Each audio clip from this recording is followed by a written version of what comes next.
Hi hello నమస్తే welcome to Telugu ప్రభ. ఈ సంవత్సరం Uppuguda Mallikarjuna Nagar youth welfare association వినూత్నంగా ఆపరేషన్ సింధూర్ అనే జాతీయ థీమ్పై గణేష్ విగ్రహాన్ని ప్రతిష్ఠించారు. భారత సైన్యం సరిహద్దుల వద్ద విరోచిత సేవలు, దేశ రక్షణ కోసం సైనికులు చేస్తున్న త్యాగాలను ప్రతిబింబించేలా ఈ విగ్రహాన్ని రూపొందించారు. దేశభక్తి, త్యాగం, సైనికుల ధైర్య సాహసాలను భక్తులకు చాటి చెప్పే విధంగా ఆపరేషన్ సింధూర్ గణేష్ ఆకర్షణీయంగా నిలిచింది. ప్రతి సంవత్సరం విభిన్నమైన సామాజిక, జాతీయ అంశాలను ఎంచుకొని ప్రజల్లో అవగాహన కలిగించే ప్రయత్నం చేస్తున్న ఉప్పుగూడ అసోసియేషన్ వారికి ఈసారి దేశ రక్షణ అంకితం చేసిన ఈ థీమ్తో విశేషంగా నిలిచింది. ఇక్కడి విశిష్టతను వారి మాటల్లో తెలుసుకుందాం.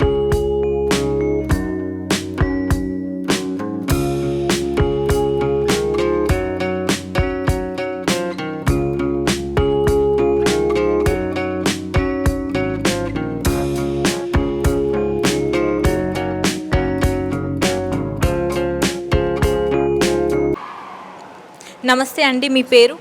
నా పేరు శ్రీకాంత్ అండి. శ్రీకాంత్. ఓకే అండి. మల్లికార్జున స్వామి నగర్ యూత్ వెల్ఫేర్ అసోసియేషన్. ఇక్కడ విశిష్టత ఏంటండి? విశిష్టత ఏంటంటే మండపం గురించి చెప్పుకున్నట్టయితే ఆపరేషన్ సింధూర్ అనే థీమ్తో వచ్చినాం ఈసారి.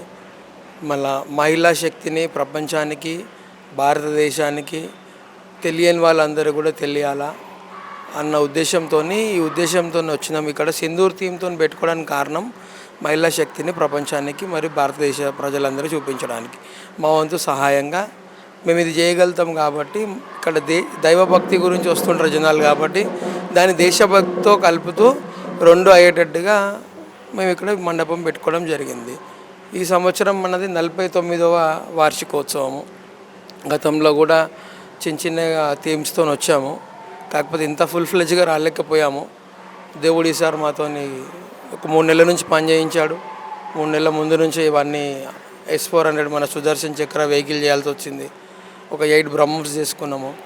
బెటాలియన్ మూషిక వాహనాలతో కూడా గన్స్ ఇచ్చి ఆర్మీ లాగా పెట్టుకోవాల్సి వచ్చింది. వినాయకుడు ప్రతిమ వచ్చేసి మనకు వింగ్ కమాండర్ లాగా, అంటే సోఫియా ఖురేషి గారు వ్యోమిక సింగ్ గారు చేసిన పాత్ర ఇది. అక్కడ ఆపరేషన్ సింధూర్లో కేవలం 2 మహిళలు మాత్రమే పాకిస్తాన్కి చెంపపెట్టు లాంటి సమాధానం ఇచ్చొచ్చారు. అందులో ఒకరు సోఫియా గారు, ఒకటి వ్యోమిక గారు. వ్యోమిక సింగ్ గారు ఉన్న స్టిల్ ఇది, అంటే తను అక్కడ ఉగ్రవాద స్థావరాలను కూల్చివేసిన తర్వాత మన ఇండియన్ ఆర్మీ బేస్ పైన తన ఫైటర్ జెట్ల నుంచి దిగుతూ ప్రౌడ్ మూమెంట్గా గర్వకారణంగా నడుచుకుంటూ వస్తున్నటువంటి స్టిల్ ఇది వినాయకుడిది. అదేవిధంగా మనం ఇక్కడ చూసుకున్నట్టయితే మండపాల్లో బ్రహ్మోస్ మిసైల్స్ పెట్టుకున్నాము. S400 వెహికల్స్ వెలుపల, దేవాలయం వెలుపల పెట్టుకున్నాం, లోపల పెట్టుకున్నాము. ఇక్కడ పురవీధులు అన్నీ కూడా మోదీ గారి ప్రింట్లతోని, దోవల్ గారి ప్రింట్లతోని 2 చౌరస్తాలు ఉంటాయి ఇక్కడ, ఉప్పుగూడ జెండా అనేసి, లలితాబాగ్ సర్కిల్ అనేసి. ఆ 2 సర్కిల్స్ దగ్గర కూడా 2 బ్రహ్మోస్ మిసైల్స్ పెట్టుకోవడం జరిగింది. దీని ద్వారా జనాలకి మేము చెప్పగలిగినాము, మేము అనుకున్న దానికన్నా ఎక్కువ రీచ్ అయినాము. నేను చెప్పాలనుకున్న దానికన్నా ఎక్కువ మందికి చెప్పగలిగినాం. మేము ఏ విధంగా అయితే, ఏ ఉద్దేశంతోనైతే మహిళా శక్తిని చాటి చూపించాలనుకున్నామో మన శత్రు దేశాలకు కానీ మళ్ళీ ఇంకెవరికి కూడా ముందుకు మంది రావడానికి చాలా ఆలోచన చేసుకొని రావాలనే ఉద్దేశంతోనూ ఆ ఉద్దేశంలో ఉన్నాము. చెప్పగలిగినాము, చెప్పినాము, రీచ్ అయిపోయినాము. డైలీ దాదాపు ఒక 4-5 వేల మంది వచ్చినారు. ఇక్కడ ఒక మినీ థియేటర్ కూడా పెట్టుకోవడం జరిగింది. 30 మెంబర్స్ కెపాసిటీ ఉన్నారు దానికి. దాంట్లో కూడా చిన్నపిల్లల నుండి పెద్దవాళ్ళందరికీ కూడా ప్రతిరోజు 20 నిమిషాల వీడియో, అంటే ఒక డైలీ ఒక 10-15 టైమ్స్ ప్లే చేస్తూ సాయంకాలంలో స్కూల్స్ తర్వాత స్కూల్ స్టూడెంట్స్ కూడా రావడం జరిగింది.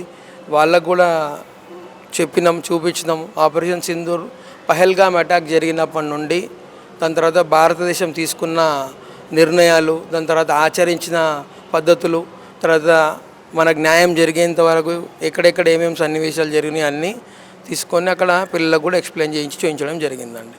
ఓకే అండి, ఈ సెటప్కి అంతా మీకు ఎంత ఖర్చు అయిందండి? ఈ సెటప్కి దాదాపు ఇప్పటివరకు ఒక 10 లక్షలు అయింది. ఇప్పటివరకు అయింది. మొన్నటి వరకు 7-8 లాక్సే ఉండే, ఇంకొన్ని ఒక 2-3 లక్షలు నిన్న వారం రోజులు అయినాయి. మొత్తం ఈ సంవత్సరం మా బడ్జెట్ ఒక 14-15 లక్షలు కావచ్చు. ఈ సింధూర్ థీమ్కి మాత్రం ఇప్పటికాల సింధూర్ థీమ్కి క్యాలిక్యులేట్ చేసుకున్నట్టే 6-7 lakhs అయింది. కొన్ని వేరే ఖర్చులు కూడా ఉంటాయి. ఇక్కడ ప్రత్యేకత ఏంటంటే మీరు అడిగినట్టుగా అనేక సంవత్సరాలుగా నిరంతరాయంగా ఈ 11 రోజులు కూడా గణపతి హోమం పూజా కార్యక్రమం ఉదయం ఉంటుంది. ఉచితంగానే దేవాలయం వాళ్ళ నిర్వహిస్తుంటాం మేమందరము. ఆసక్తి గల దంపతులు కూడా వచ్చి పాల్గొంటుంటారు. ఇవాళ 9వ రోజు, ఇవాళ కూడా జరిగింది. రేపు ఒక్కరోజు ఉంటుంది. ఇంకా ఆ పూజా కార్యక్రమాలు కూడా ఏ లోటుపాట్లు రాకుండా స్వామివారి మళ్ళీ మూల విరాట్ ఉంటుంది, మనకు అభిషేకం ఉంటుంది డైలీ. అట్లా మనకు టైం ఏమో ఒక 3 నెలల వరకు పనిచేయాల్సి వచ్చింది. డబ్బులేమో సింధూరు వరకు అయితే ఒక 6-7 లక్షలు ఖర్చు వచ్చింది. మొత్తం ఓవరాల్గా బడ్జెట్ ఒక 15 లక్షలు కావచ్చు ఈ సంవత్సరం అనేసి మా అంచనా. కల్చరల్ యాక్టివిటీస్ నిర్వహిస్తున్నారండి. కల్చరల్ యాక్టివిటీస్ ఆల్రెడీ చేసామండి. నిన్న కూడా చేసాము, మొన్న 30th రోజు కూడా చేసాము. 30th రోజు ఏం చేసామంటే దాదాపు 300 మంది మహిళలు రంగోలీ కాంపిటీషన్స్లో పాల్గొన్నారు. అంటే ముగ్గుల కార్యక్రమంలో పాల్గొన్నారు. అక్కడ కూడా వాళ్ళు ఆపరేషన్ సింధూర్ థీమ్కి తగ్గట్టుగా ముగ్గులు వేయడం జరిగింది. వాళ్ళతో పాటు చిన్నపిల్లలందరూ కూడా రాధాకృష్ణ వేషధారణల కార్యక్రమంలో పాల్గొన్నారు. వాళ్ళకు 200 మంది పాల్గొన్నారు. 30వ తేదీన జరిగిన కార్యక్రమం అది. నిన్న జరిగిన కార్యక్రమంలో 3వ తేదీ నిన్న దాండియా కార్యక్రమం జరిపాం ప్రత్యేకంగా మహిళలకు. దాని తర్వాత సహస్ర దీపాలంకరణ, అంటే మన రోడ్డు పైన చౌకీలు పెట్టుకొని కింద కాకుండా టెంట్ హౌస్ నుంచి చౌకీలు తెచ్చుకొని దీపాలన్నీ పెట్టుకోవడం జరిగింది. దాని తర్వాత భరతనాట్యం, క్లాసికల్ డ్యాన్స్ కార్యక్రమాలు కూడా జరిగినాయి. వాళ్ళందులో అందరికీ కూడా బెస్ట్గా పర్ఫామ్ చేసిన వాళ్ళందరికీ కూడా దేవాలయం తరఫు నుంచి గిఫ్ట్లు కూడా ఇవ్వడం జరిగిందండి. ఓకే అండి. ఇంకా ఇక్కడ ప్రతి ఇయర్ నిర్వహిస్తుంటారా అండి గణేష్ని? ప్రతి ఇయర్ కొత్త థీమ్తో కానీ పెడుతుంటారా, లేదా ఈసారి మాత్రమే పెట్టడం జరిగిందా? గతంలో కూడా పెట్టాము. ఇప్పుడు లాస్ట్ టైం 2023లో చంద్రయాన్ 3 పెట్టుకున్నాము. 2 నమూనా రాకెట్లు వేసుకున్నాము. ఎంత పెద్దదిగా చేయలేకపోయినాము. బహుశా మాకు స్వామి ఆలోచన రానియలేదా, ఎందుకో చేయలేకపోయాం. కానీ ఈసారి మాత్రము పహల్గామ్ అటాక్ని ఉద్దేశం పెట్టుకొని అది మా మది చెల్లించి కాబట్టి చాలా దాన్ని 3 months నుంచి పనిచేసాం కాబట్టి ఇది ఇంతవరకు సాధ్యమైందండి మాకు. ఆ రాకెట్ థీమ్ అప్పుడు ఒక 1 month చేసి ఉంటామో 20 days చేసి ఉంటాము. మెయిన్గా దీనికి సమయము ముందు నుంచి ఇచ్చాం కాబట్టి ఇంతవరకు తీయగలిగాం దీన్ని. గణేష్ విగ్రహాన్ని రూపొందించడానికి ఎంత సమయం పట్టిందండి అండ్ ఎంతమంది సహకరించారు? గణేష్ విగ్రహాన్ని రెయిన్బో ఆర్ట్స్ దగ్గర, రాజేంద్ర నగర్ దగ్గర చేయించుకున్నాము. వాళ్ళు ఒక 5-6 మంది కళాకారులు చేశారు.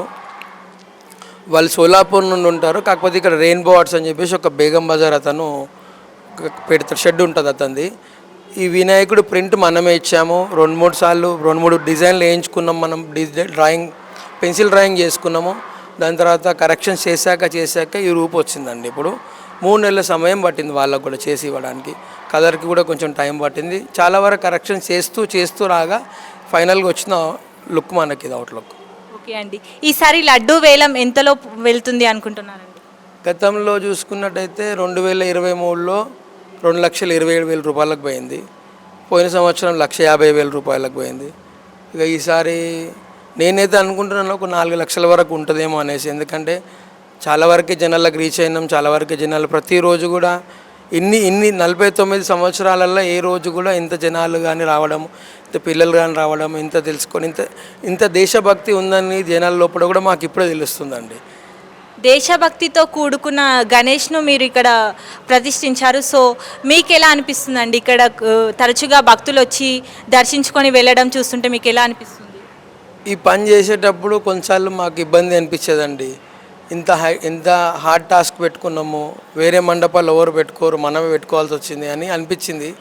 ఇప్పుడు మాకు వచ్చిన అవుట్పుట్ మీలాంటి వాళ్ళు, మీడియా మిత్రులు, జనాలందరూ వచ్చి మీరు అడిగే ప్రశ్నలకి ఇవన్నీ చాలా ఆనందంగా అనిపిస్తుంది. అంటే ఇంకా అప్పుడేమో బాధ అనిపించింది ఇన్ని రోజులు ముందు నుంచి పని చేసేటప్పుడు చేయడానికి కూడా. ఇప్పుడు దాని నుంచి వచ్చిన అవుట్పుట్ని మేము అనుకున్న దానికన్నా 100 రెట్లు ఎక్కువ వచ్చిందండి. మేము అనుకున్న దానికన్నా 100 రెట్లు జనాలకు చూపించగలిగినాం. ఇంకా అంతకన్నా ఏం కావాలి? భారత ప్రభుత్వానికి మనం అంతకన్నా ఎక్కువ మద్దతు ఏం తెలుపగలుగుతాం? ఇంకా ఇద్దరు మహిళలకు కానీ ఇంకో భారతదేశ మహిళల గౌరవానికి ఇంకా మేము తక్కువనే సమయం ఇచ్చినామని అనుకుంటున్నాం వాళ్ళ గౌరవార్థంగా. ఇంకా మేబీ రేపు ఈవినింగ్ వరకు సమయం ఉందండి. ఇంకా భక్తులకి ఇవాళ 9వ రోజు, రేపు 10, రేపు మధ్యాహ్నం నుండే ఇవన్నీ నిర్మూలించడం జరుగుతుంది. ఎందుకంటే వినాయకుడు బయటికి వెళ్ళాలి కాబట్టి మనకు ఎల్లుండి ఉదయం మనం 9-10కి వెళ్దాం అనుకుంటున్నాం ఇక్కడ నుండి. ఎవరైనా ఇంకా మిగిలి ఉన్నట్టయితే, ఎవరైనా దర్శనానికి రావాల్సిన వాళ్ళు ఉన్నట్టయితే దయచేసి రేపు మధ్యాహ్నం సాయంత్రం కల్లా వస్తే మీరు అన్నీ చూడగలుగుతారు. లేదంటే రేపు ఈవినింగ్ నుంచి మొత్తం అన్నీ నిర్మూలించడం స్టార్ట్ అవుతుందండి. థ్యాంక్ యూ అండి.